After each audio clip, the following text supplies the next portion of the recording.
Yeah, so my dad was a spotter for Ron Young in the All-Pro Series, and got a phone call one afternoon, needed somebody to climb in the car and clean underneath the back windshield, simple as that, and kind of stuck from there and traveled the roads ever since with them guys.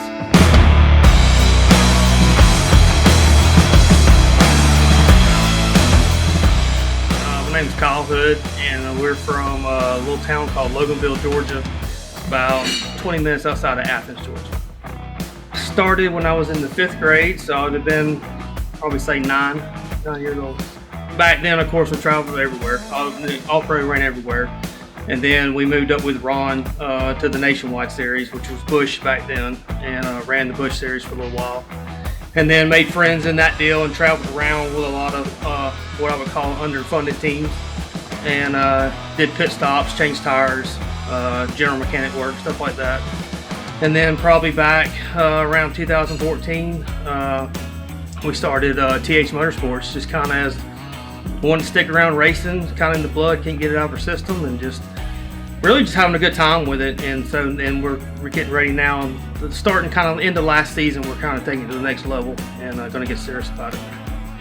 So I own a construction company, and this is pretty much my hobby, passion, and you know.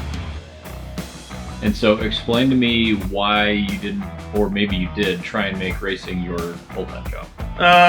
Had a bunch of friends at the time when we grew up racing through the All-Pro deal. You really couldn't make money at it unless you moved to Mooresville and did the NASCAR deal. And I had some friends that were 5-6 years older than I was at the time that had kind of made the transition, and I was hearing the hours they were working, no family life.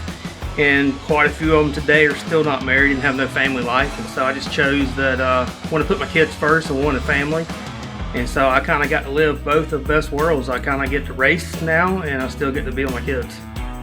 So I've got 2 older daughters. One is a freshman in college, and one is a sophomore in high school. And then we started over, and we have a 2nd grader.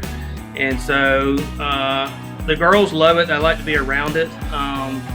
And as far as the youngest one, he's kind of talking about wanting to do something, but there's no pressure on my end, whatever he wants to do. I didn't grow up racing and driving. I grew up working on them, and so whatever path he wants to go down is what we'll go down.